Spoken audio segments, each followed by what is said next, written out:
Hello, everyone. Thank you so much for joining us today. We're very excited that we've just concluded a session with Emily Drabble and Shayoni Basu on diversity in children's books. And next, we have the first session of the NLF Imaginary Lines Book Club with the author Elizabeth Stewart on her novel for young adults called Blue Gold. Before we get started with the session, in case you've just joined us, I'd just like to take you through some housekeeping rules. Because this is a Zoom webinar, we wouldn't be able to attend to your question if you raise your hand. But if you do have questions, please do type it out in the Q&A box. We will be putting up a few polls during the webinar so that we can engage with you and interact with you. Please feel free to respond to these polls. For now, we're very happy to introduce Elizabeth Stewart, the author of Blue Gold, who's here with us today. Elizabeth, if you can see us and hear us. There you are. Hi, I Hi, got to how are thank you? you. I'm well, little sleepy, Right, little early here, but right, yeah, right. good. For the Well, give me an excuse if I'm a little fuzzy thinking. Sure. For the members of our audience who are not aware, Miss Elizabeth is joining us from Vancouver in Canada, and it's 5 a.m. her time, so it's very early. Um, Before we get right into the book club, let me tell you a little bit about Elizabeth. Elizabeth lives in Canada. Her novel Blue Gold explores the human cost of smartphones through the lives of three teenagers on three different continents. Blue Gold has been translated into half a dozen languages and was the recipient of the 2014 Eric Hoffer Award. Her first YA novel, The Lynching of Louis Sam, received the Best Mystery and Best Historical Novel prizes at the 2013 Canadian Children's Book Centre Awards and was listed in the 2013 White Ravens Collection, International Youth Library of Munich. Elizabeth is also a screenwriter. Her TV movie Luna, Spirit of the Whale, about a stray killer whale who was instrumental in restoring cultural pride to the youth of a Canadian First Nation, has been screened around the world. Her feature film, The Boathouse, will be released in 2021. Welcome, Elizabeth. We're very, very happy Thank to you. have you with us. Thank you. Pleased to be here. Hi. Hi. So, Elizabeth, So, um, I know that we have put down that the members who join us today, if they would be interested, could read from a chapter of any of the characters. What we're going to do is we're going to launch a quick poll to ask if any of them have had a chance to do their pre-reading. Um, and I'll just launch it right now.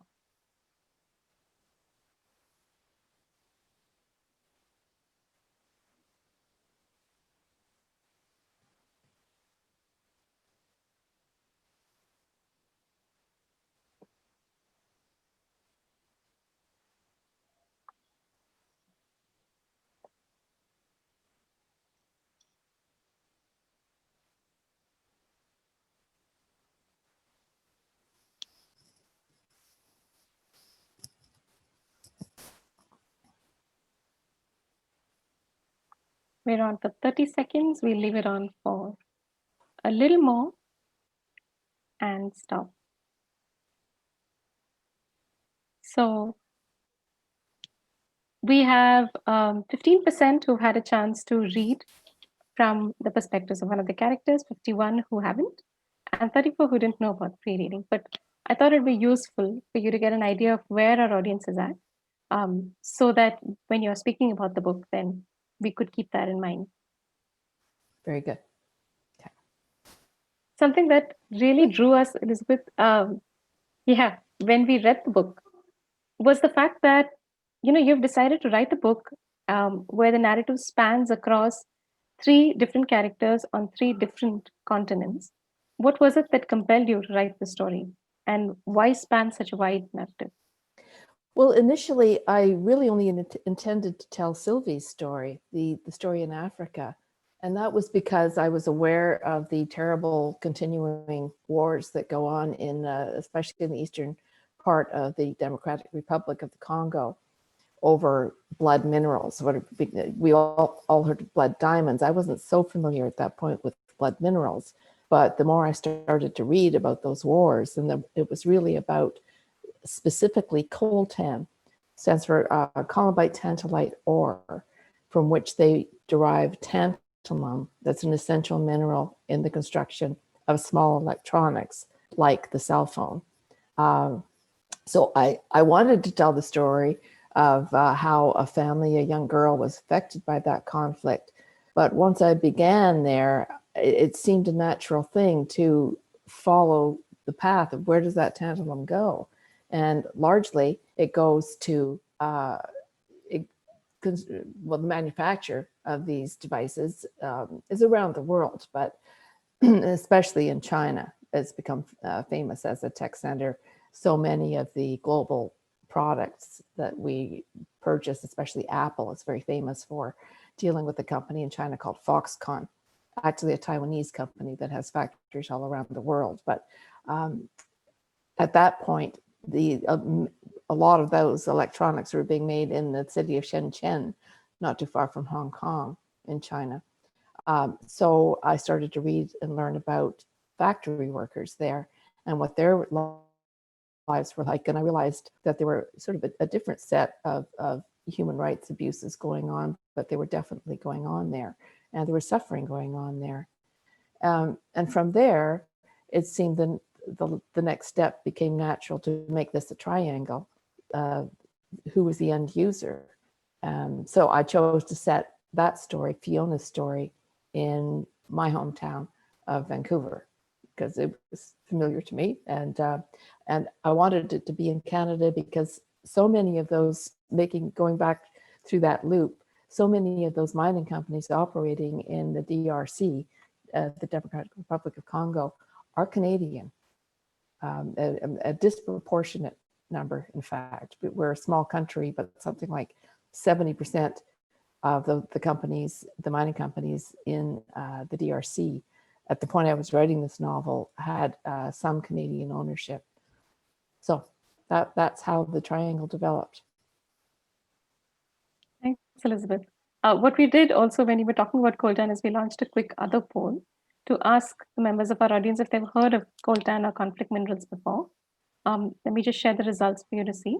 We have about 18% who heard of it, 33% who say they know about conflict minerals but not coltan, and 49% who say they don't know about either of them. So I would urge everyone to read Blue Gold for you to get an idea of what goes into the mining of these minerals and what sort of consequences, what sort of impact can that have. I know, Elizabeth, you've spoken about your reasons for setting the novel in the way that you did. But how did you go about your process of background research? How did you collect the information about all of this? Because the characters end up sounding very authentic. And I know that in the Kindle edition, there's an afterword and there's suggested reading, but it's not there on a lot of the paperback editions. So if you could just talk us through your process of research.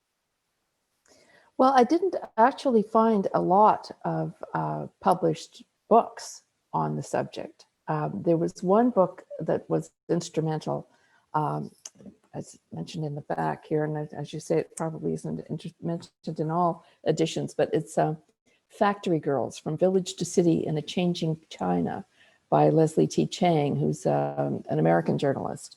And it was fascinating. She spent, I believe she was with the New York Times and was based in Beijing at that time. And she spent months and months in cities like Shenzhen, industrial cities, getting to know factory workers and telling their individual stories.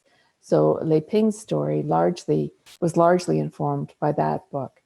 But apart from that, it was just a lot of internet research and finding groups online. Oh, my cat is joining me here. Finding labor watch groups like that were publishing a lot of very informed details, facts about what was happening in the factories in China. And also Mining Watch, organizations like that, NGOs who made it their business to keep tabs on human rights abuses from mining companies and as a result of the mining operations in Africa. So there was a lot of information online. Using the internet, we all know you have to be careful and double check. So I was careful to verify everything all the facts I was coming up with through many different websites and contacts. Thanks, Elizabeth. I know that since we have a significant number in the audience who haven't had a chance to read the book, would you like to do a reading from any of the characters' points of view? Sure. I'll begin with Sylvie's story. She's the girl in Africa. And Sylvie is really the harshest story in the book. She's been through horrific things. Her family has had to flee from their home in the DRC, in the eastern DRC, their village. The section I'll be reading, we'll talk about that. The family, her father is dead, her mother and 3 siblings and she are living in a refugee camp in Tanzania. So I'll begin. Congolese refugees have been living in Nyarugusu, that's the refugee camp in Tanzania they're living in, for almost 20 years, but the Tanzanians didn't want them in their country. Every day there were rumors that the Tanzanian officials were going to close Nyarugusu. Just this year, they shut down the Nyarugusu market, where people used to make a little money selling vegetables they'd grown or soap and candles they'd made. The Tanzanians wanted the Congolese to go back to their own country across Lake Tanganyika, but there was still fighting there. Besides, Mai Mai soldiers burned down the village where Sylvie's family had lived. The Mai Mai were one of the rebel groups that operate in the Eastern Congo. So for them, there was no home to go back to. There was only Nyarugusu until the Tanzanians shut it down. Then where would they go? Papa would want us to get an education, Sylvie told Olivier. Olivier's her teenage brother. Sylvie is the eldest in the family. Olivier's a year or 2 younger. She was certain that that was what Papa would say if he were here. She tried not to dwell on the fact that being educated hadn't saved him. In fact, it may have cost him his life. Sylvie's father was the teacher in their village school in North Kivu province. It was never a safe place, their village. Armed militias belonging to one group or another had come through many times, some of them raiding from the hilly forests along the border with the neighboring country of Rwanda. Others, like the Mai Mai, were Congolese, sometimes working for the government, always working for themselves. Wherever they came from, they were all alike, taking what they wanted, burning homes, brutally raping girls and women, boys and men too, and murdering those, like her father, who stood in their way. Coltan was what they were after, the blue-black nuggets of columbite tantalite ore. We should say that black gold is a nickname for coltan. Maybe that wasn't obvious. Hence the title of the book. Coltan ore was plentiful in the highlands surrounding their valley. Some people called it blue gold. Her father was helping the miners who eked out a living gathering coltan from the hillsides to file claims for their plots. Then the Mai Mai came. Sylvie wasn't at school that day. She had stayed home to help Mama with Pascal, her sister, and with Lucy, who had just been born. But Olivier was there. He never talked about what he saw, just as Sylvie and Mama never talked about what happened to them when the Mai Mai came into their house. At any rate, what more was there to say, except that the Mai Mai found Sylvie's father at the school, and they shot him. Then they set fire to the whole village as a warning to other villages. Sylvie knew better than to ask Olivier, but she wondered sometimes what Papa's last moments were like. He would have been brave, she was sure of that. He would have stood up for what was right and fair, because those were the things he believed in. But she tried not to think about her father's death too often, because she would start imagining herself in his place, facing the soldiers' rifles, feeling the bullets enter her body, making her heart pound so painfully and her breathing so tight that she feared she might actually die. Post-traumatic stress disorder is what the doctors at the clinic called it. Just about everyone in Nyarugusu suffered from PTSD, reliving in their minds and hearts and bodies the horrors that they'd been through back home. Sylvie wished she could be brave like Papa, but instead she locked all the bad memories away deep down inside and tried to ignore them. That was what Olivier did too, and Mama, she was sure of it. But the weight of those memories tugged at them anyway, pulling each of them down, keeping them prisoners of the past. Thank you, Elizabeth. It's such an intense passage just even to listen to you read it. And so when the experience of actually reading the whole story, this really resonates with, and you feel like you're there, you feel like you're in these characters' heads. So when we're looking at the book as a whole, there's the bigger picture aspects of the story itself, such as the setting of each of these characters. And then there's the people who they are. So there's an idea of conformity that seems to sort of run through each of their narratives, of wanting to conform to social norms and expectations. It seems to be and occupy the characters of Sylvie, Laiping, and Fiona. Like Sylvie stands out because of the scar that runs down her face from the experiences in the Civil War. But one gets the sense that she's weighed down by this and that she'd much rather blend in. And Laiping's cousin, who is who's in the factory with her, is much more drawn to the idea of consumerism and conformity than Laiping is, but she's not immune to all of this. And then there's Fiona, who's not a stereotypical teenager, but she still finds herself basing her self image on how her peers regard her. And so these are some things that sort of came out when my colleagues and I were talking about the book. But is this something that you thought about? The fact that young people's self image, is that something that found a place in your thoughts when you were writing? That is their self image controlled by themselves or and their values? Or how much of it is controlled by what other people think of them or what social media thinks of them? Well, I think it's a tug of war for any young person. That's the struggle between becoming an individual, but learning how to be in society. And I mean, part of our success in getting ahead in society is learning how to get along and how to conform in that sense. And yet our happiness and success as individuals is about finding who we are as individuals and being true to those values and that uniqueness. So I think it's the essential struggle, and it's the essential work of every teenager to find the balance between those two things. So obviously these three young women, though, are in unique circumstances, especially Sylvie and Laiping. It's very apart from the experience of the typical Canadian or North American teenager. And of course, living here in North America as I do, that is the trope that I'm most familiar with. So it was a stretch for me to create Sylvie and Laiping.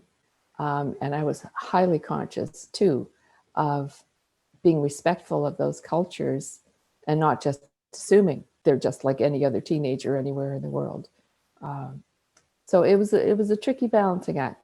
I think the way I tried to do that was not to make them representative of whole groups of people, but to make them individual characters who were just themselves and had their own reactions to the world.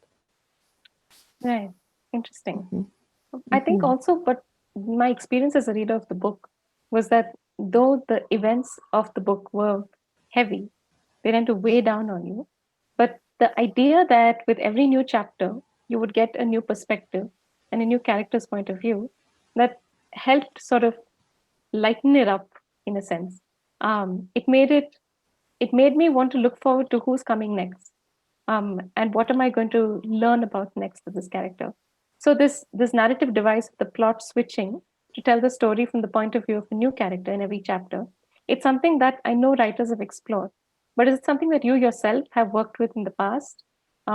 We know that you do work as a screenwriter, so is it something that came from there, or is it something that you've always wanted to do? I know you've said that the story naturally sort of lent itself to telling the tales of other characters and seeing where the mining goes. But just when it came to the writing process, how did you approach it? Were you excited about the idea of telling the story from the perspectives of three different characters? I was, and as I was explaining before, the more I started to work with the initial idea of let's look at the personal effects of the conflict minerals in Africa, it made me see that there was a broader story to tell.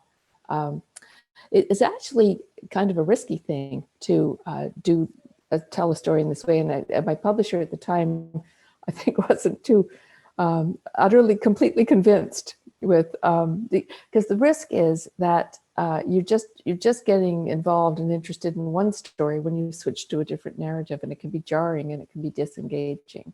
In fact, it was interesting. I don't know how familiar your listeners are with the process of publishing, but I had the good fortune, and most writers have the good fortune to work with really wonderful book editors. So it's a long process of starting with the first rough draft and getting feedback and working as a group to pull it into a publishable novel. So I had written the first draft just pretty much in the structure it is now, moving from character to character. And when it came back from the book editor, she said, "I've done you a favor here, and I've pulled out all the chapters, all of Sylvie's chapters, and all of Laiping's chapters, and all of Fiona's chapters. I think we should deal with each story separately." And I kind of went, well, that doesn't really work for me, because I think it's what you're saying, Kathika, that they propel each other along, and without working on it as a whole, I didn't feel I could make it work.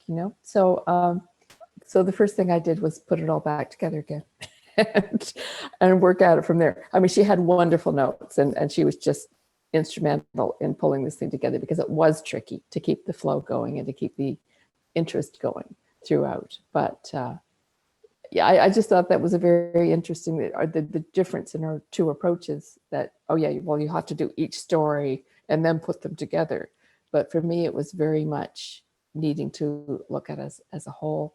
And perhaps that did come from my screenwriting, because, at that point, I was working largely on half hours in television for youth. And you can keep a half hour in your head. That's not so difficult. But then I was moving into longer forms, like you mentioned Luna, a television movie, which is, the script is 100 pages. And part of the trick is keeping the whole in your head and seeing how those parts connect to each other. So I guess that was, my brain was sort of trained to work that way through my screenwriting. That's fascinating. Yeah. Well, I'm very glad to hear that you found it did propel along from the Blue Gold does, because I feel it's very important to make these very subtle connections between the three young women. And then, of course, at the end, their stories kind of start to braid together a bit Definitely. more. Yeah, Yeah. that's true. Yeah.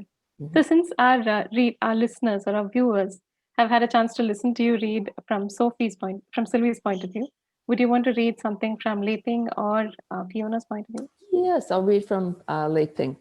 So this is early on in Laiping's story. So she has come from a small village, as so many young people do in China, to because her parents are poor. Her father especially is in failing health.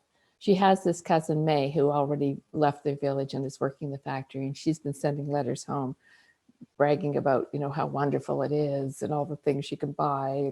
And of course, when Laiping gets there, it isn't quite as rosy as May has painted it. And as Laiping gets more into this factory life, she starts to see the downsides. But this is early on, and it's Laiping has met a girl, Fen, in the dormitory where she lives. The workers live in dormitories where there may be 18 people, women in this case, in a dorm room living in bunk beds. And Fen is one of the people that she rooms with. They become friends. And they've just gone through 3 days of training.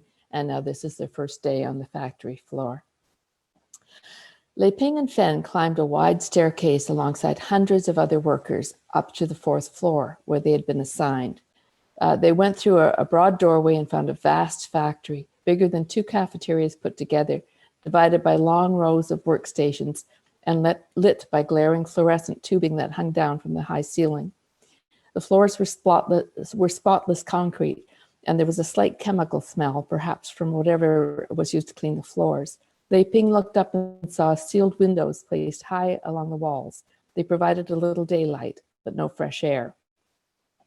In the open aisles between the rows of workstations, workers in blue smocks and caps identical to Laiping's and Fen's were lined up in formation, eyes forward, like soldiers at attention. There must have been over 100 people in each line and 4 lines in each aisle. More than 1,000 workers altogether on this floor alone. What should we do? Should we join them? Laiping whispered to Fen. Fen shrugged her shoulders, yes. The girls hurried to the end of the nearest line of workers, almost to the back wall. Someone they couldn't see blew a whistle. Over a loudspeaker, a cheerful but firm female voice told them, "Good morning." "Good morning," the thousands of workers repeated as one. "How is everyone this morning?" "Fine, fine, fine," replied the workers in unison. "On the count of 3, we will march on the spot. Right foot first. 1, 2, 3. The workers began marching on the spot in near perfect unison. Laiping and Finn joined them. "Lift those knees," warned the pleasant voice from the loudspeaker. "Remember what our leader, Mr. Chen, says. Fit body, fit mind, fit for work." Laiping looked up to the giant portrait of Steve Chen, the company's founder, on the wall, smiling down on the factory floor, like a father smiling down on his children. Laiping's glance strayed to a giant poster near the portrait of Mr. Chen, and the words on the poster said, "Work hard today or work hard to find another job tomorrow." She lifted her knees higher, anxious to show her willingness to work hard. The lady told them to run on the spot, then to march again. After 10 minutes or so, she told them to stop marching and to punch their time cards in a machine. New workers, like Laiping and Finn, were to find a supervisor to be assigned a workstation. The supervisors were not hard to find. They were the ones walking up and down the aisles, telling the workers to hurry up and get to work. Finn nudged Laiping toward one of them, a pudgy man in his 40s. His eyes were set too close together for his broad face, and he had a big mole near his nose that Laiping tried not to stare at. "Excuse me," she said politely, "but we don't know where we're supposed to go." "Country mice, eh?" replied the man. "Let me see your hands." The girls held out their hands. "Yours are nice and small," the supervisor told Fan. Then he shifted his attention to Laiping's hands. "Your fingers are like sausages, big and clumsy," he pronounced. "What are they thinking sending you here? This is very delicate work." Blushing, Laiping pulled her hands back, but Finn spoke up. "My sister does the finest embroidery," she told the foreman. Once again, Laiping marveled at Finn's quickness with a lie. Back home, everyone admires how delicate her work is. The supervisor looked from tiny Finn to Laiping, who was taller than he was, and got a crooked smile. "If you're sisters, I'm a millionaire," he said with a laugh, but not unkindly. "I get it. You want to stay together. Come with me." The supervisor, whose name was Mr. Wu, led them down the production line where worker after worker was seated in an identical pose, head bent over tiny squares on a mat in front of them, to a spot where there were 2 open stations. Laiping was happy to see that there were stools at each workstation, so they wouldn't have to stand while they worked. Mr. Wu told her and Fen to pull on plastic gloves and face masks to cover their mouths and noses like the other workers were wearing. "Show me how you work," he said, waiting expectantly. Laiping took her seat. Her hands were shaking with nerves. Gingerly, she used tweezers to lift a circuit board, tiny, tiny circuit board. This is going into a cell phone. Circuit board from a bin onto the mat. The tiny capacitor was hard to pinch. She hoped that Mr. Wu didn't notice her hands trembling. From the way he was focusing most of his attention on her, she assumed that Fen was faring better than she was. "Now the soldering iron," he prompted, noting Laiping's hesitation. Laiping picked up a soldering iron, its fine tip giving off a wisp of heat. She took a deep breath, willing her hand to be steady. Bending close to the circuit board, she managed to touch the soldering iron to just the right point. Next, she took a string of solder and melted the tiniest amount on the tip of the iron, applying it to the exact spot where the capacitor joined the circuit board, just as she had done 100 times in training. She looked over at Mr. Wu for his reaction. He nodded his head slightly, eyeing Laiping, as though he suspected she was cheating somehow. Otherwise, how could her fat fingers have managed such a delicate task? "For today," he pronounced, "take your time and make sure you do your job perfectly. But by tomorrow, we expect you to work as quickly as everyone else." Laiping glanced down the line and saw how the other workers performed the procedure in seconds without ever looking up. Circuit board, capacitor, solder, circuit board, capacitor, solder. "Your shift is 10 hours, said Mr. Wu, with a half-hour break for lunch. Any questions?" "No, sir," said Laiping. "No, sir," said Finn. "Thank you, sir." "Then get busy." He gave Laiping an appraising look and added, sloppiness will be punished. The capacitor, by the way, is where the tantalum is used. So that's how it ties into Sylvie's story. Yeah, so that's, I did spend a fair amount of time, again, reading Factory Girls and really studying online. It's amazing the resources, of course, that are available online. I based the description of this factory on the Foxconn factory in Shenzhen. So it's fairly accurate to the best of my knowledge. I mean, regrettably, I was not able to travel there or to the DRC for that matter, but I was able to see pictures and that put me there. So I tried to describe it as I could see it. Right. You've also gotten into the spirit of the manager, I see. Yes, yes. It's very militaristic. That is, I believe it's known as the Taiwanese business method that is very paternal as well. The leader of the company is revered as one would revere, you know, the leader of a country, Right. and people are expected to be loyal and to behave as good soldiers. Wow. On that note, I know that we have a few questions coming in from our audience. We have a question from Kavita Gupta, who's one of the co-founders of the Neev Literature Festival, who's asked you, how did you create the characters? I can imagine there is Fiona, a North American phone user. But there's also Laiping, who's a Chinese manufacturing team. There's Sylvie. Have you read about them? Have you based them on real life characters? I know you've based the setting, as you've just said, of the Foxconn factory in China, but was there somebody in real life who inspired these characters? Not specifically, no, but as I say, especially with Laiping and Sylvie, I tried to just make them real people in extraordinary situations. Obviously, Fiona was a much easier character to write. I'm the mother, my daughters are growing up now, but I raised two young women. So I was familiar with the trials and tribulations they were going through high school and peer pressure and all of that. Yeah, you know, when you're constructing a character, you look for what is in their character and what is the greatest obstacle that this person would have to overcome. So for Sylvie, she's highly self-conscious, obviously, about the scar across her face. And I'm not sure if it was clear that that happened in the same, when the Mai Mai came to their village, Sylvie and her mother were attacked, and the soldier who attacked Sylvie left her with this scar across her face that's very disfiguring. She's very self-conscious about it and really would just like to disappear and not have people look at her at all. So we talked in preparation a little bit about the desire of a character. So that largely forms who is this character, and what a character wants largely forms who that character is. Why do they want that? What is it about them or their background that makes them want that?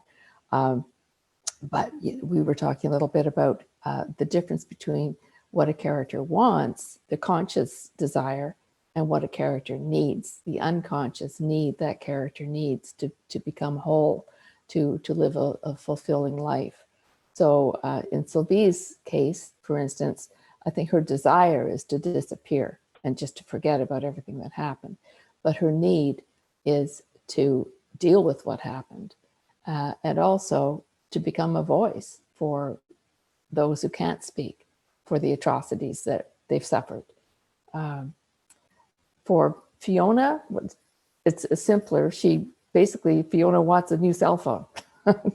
That's all she really wants. But what she needs to learn is what's behind this cell phone. You know, who has suffered to create this, and how do I use it responsibly? How do I try to help make sure that it's made responsibly, that people aren't suffering through the production of this cell phone, and how do I use it responsibly? Yeah. Perhaps I should read from Fiona's story now. But sure. Before I do that, just about Laiping, I think Laiping has the least differential between her want and her need.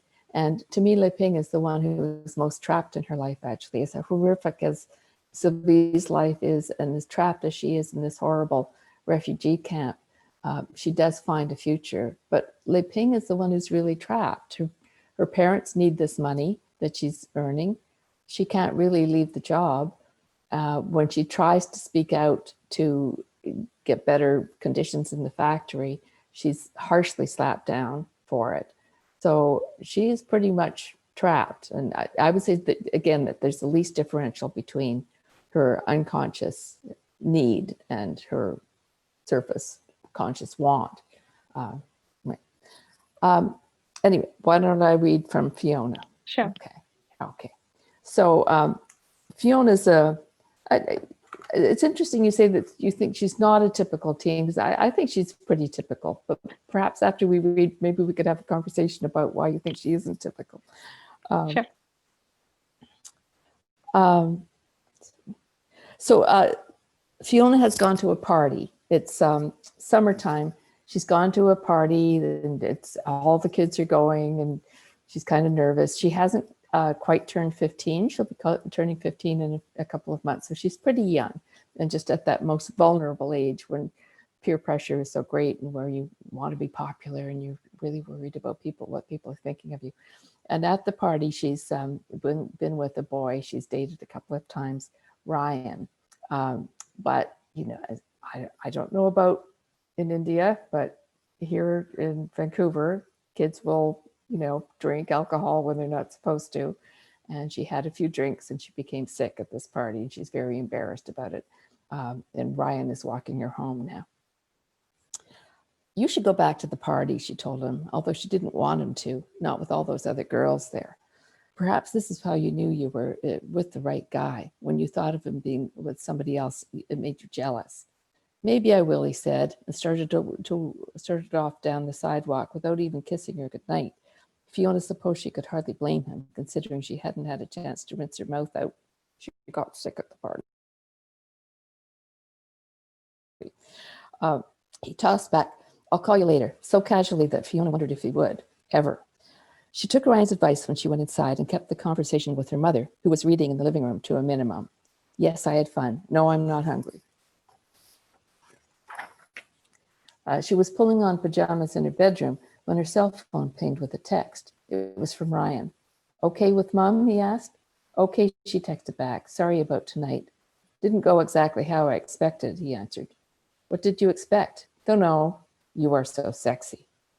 He thinks I'm sexy. So he wasn't mad at her after all. What are you doing, he asked. Getting ready for bed. What are you wearing? The truth was she was wearing flannel pajamas with little skating penguins all over them. But in the safety of her bedroom, she felt sexy. Nothing, she texted back. Let's see. Fiona hesitated. Really? Would she dare? Another text arrived. Please, you are so pretty. He thinks I'm pretty. Fiona felt warm all over. This is what it means to have a boyfriend, she realized. Sharing secrets, feeling hot for each other. Another text arrived. Show me you like me. I do like you, she thought. Maybe she even loved him. Before she could talk herself out of it, Fiona held her cell phone at arm's length, puckered her lips in a vampy kiss, yanked up her pajama top, and clicked a selfie. With another click, she sent the photo to Ryan. SB, he wrote, smiling back. Fiona smiled too. It was only later, when she was lying in bed, her head spinning from the booze, that she started to worry about whether she'd turned herself into a sexting cliche, sending a bare shot of her, out into cyberspace for anyone to see, friends, teachers, or parents. Get a grip, she told herself. Ryan was her boyfriend. She trusted him not to send it to anybody else. Besides, it was just a joke. What harm could come from that? Of course, enormous harm comes from that. That photo gets out, and that's largely what Fiona's story is about. Right. Yeah. Yeah. So, on that note, Elizabeth, just wanted to ask you, when we discuss this book with teenagers, we see them relating to Fiona the most. You've said that you've had teenage daughters who you've raised yourself, and there have also been questions about the voice of character. And so I'm guessing Fiona was an easy voice to slip into, maybe relatively, compared to Laiping and Sylvie. Um, Yes. yeah. So, I mean, have you had similar experiences with teenagers you've interacted with on the book where they related to Fiona the most? And what has children's reactions been to the lives of Sylvie and Leaping? Have you had a chance to experience that? Yes, I've had the good fortune to be invited to several schools to present this book. Um, Interestingly, and both all largely in my community, so in Vancouver and the surrounding suburbs. So I haven't been outside of that area. So with the book, so I don't know if there'd be different responses.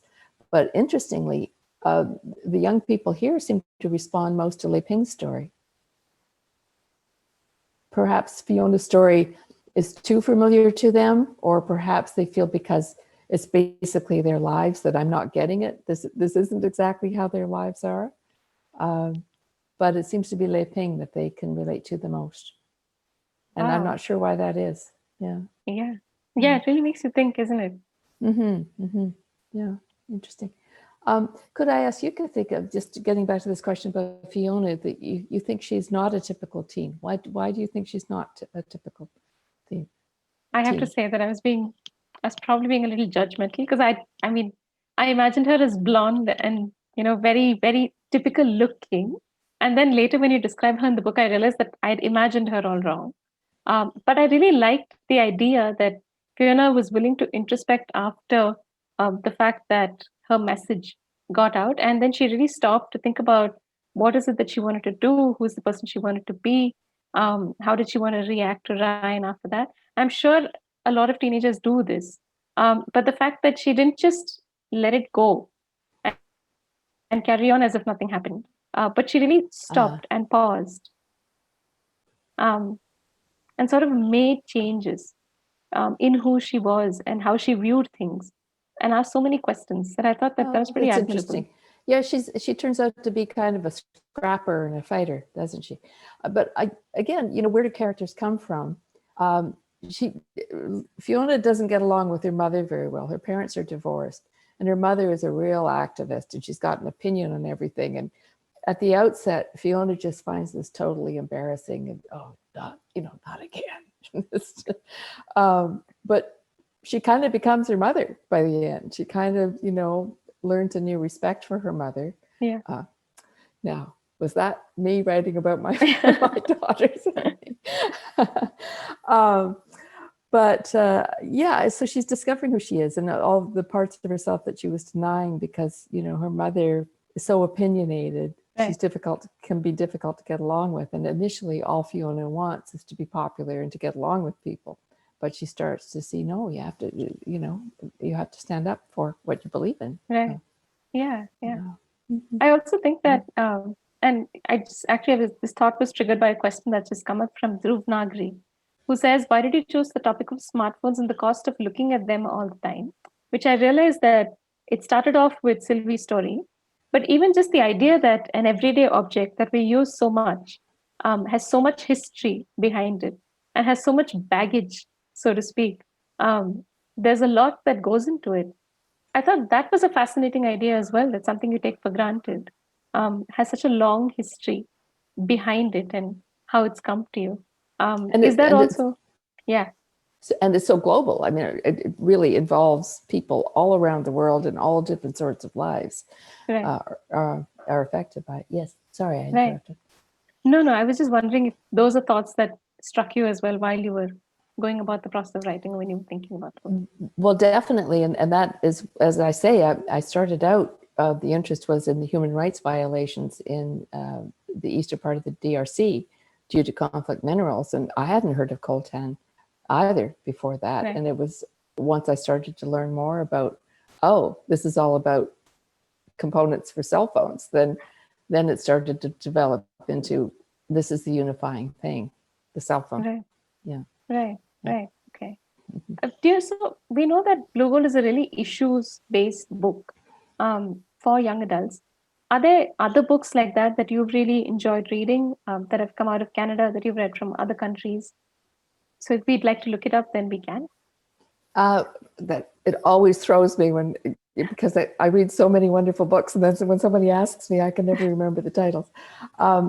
There's a wonderful writer, another Vancouver writer named Susan Nielsen, who I don't know if you know that name, but she tends to write there's always an underlying theme or issue, but she presents in such a fun and colorful way that it's you're learning as you're being entertained. Her most recent book is called No Fixed Address, and it's about homelessness in Vancouver, which is a huge issue here, about a young boy who's living in a van with his mother, basically. But it's also about his life and his friends, and so it's very engaging. Yeah, So yeah. she's a This book I wonderful writer. know. You do I don't know know it? if it's the Yeah. same Susan Nielsen. We have it in the library, so now I'll go and read it when I go in there next. It probably is the same Susan. Yeah. Susan with an I, right? Is that, Yes, yes, Susan that's, Nielsen. Yeah, No Fixed Address. I know the cover, so I'm yes, hoping yeah, that I can read it soon.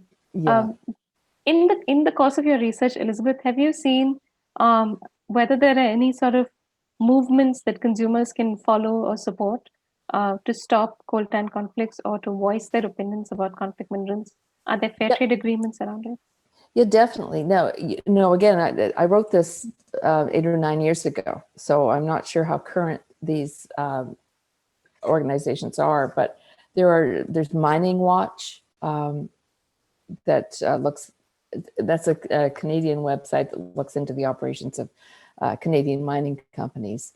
There's an outfit regarding labor in China called China Labor Watch.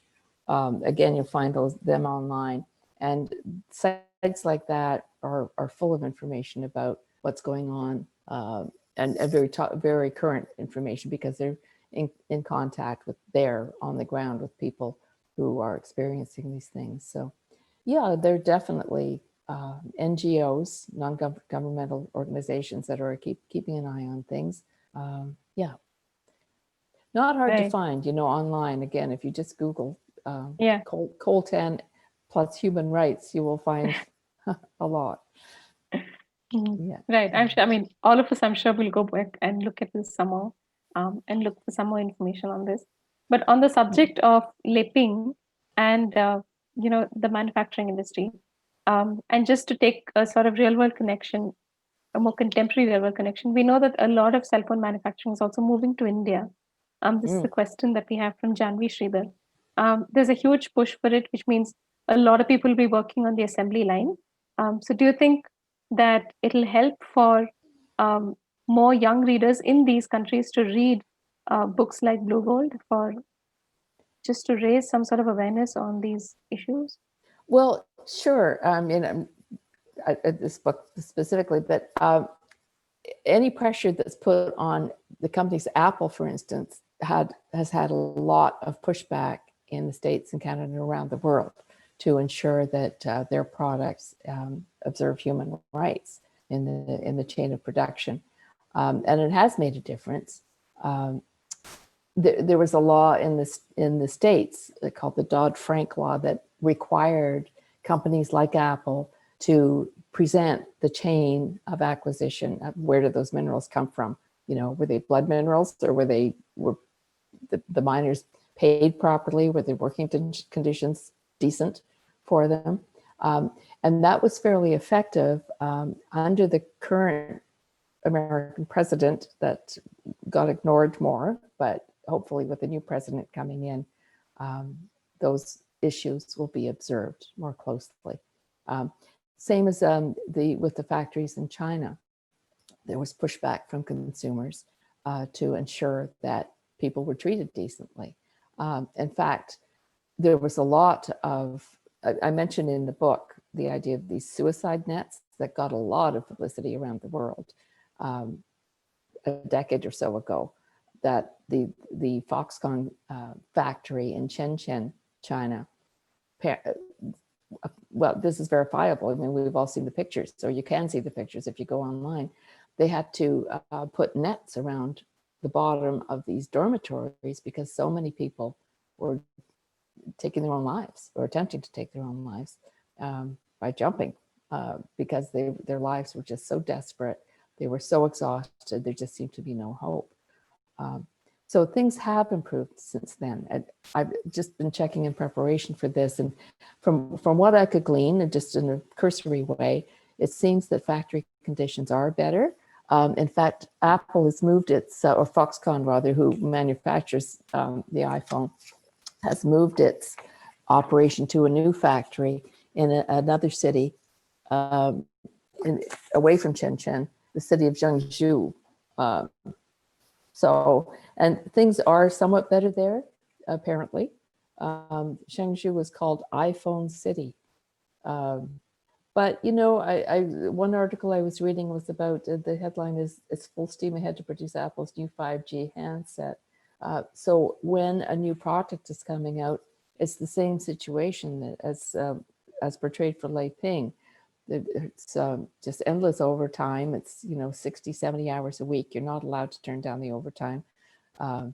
If you don't meet your production goal, then you keep working into the night, not being paid until you meet what your, you know, the number of phones or whatever your function is in that period. So it's still not great, but better. And we're not hearing about the same level of distress, emotional distress. And we're not hearing about it, whether it exists or not. I don't know, you know, again. And I have to say, I can't state plainly enough that I am no expert in technology or workers' rights, or in mining for that matter. Well, all I tried to do was take situations that clearly existed and put a character into that situation to see what that character's life is like. Right. Yeah. I know that we have about 7 minutes left. So I think we'll just take one final question, which is about the writing. And it's about the depictions of violence. And how do you, as a writer, how do you present that in a sensitive or an age-appropriate way for a YA audience? Did you have to struggle to find a balance, or how did you think about it? What a great question.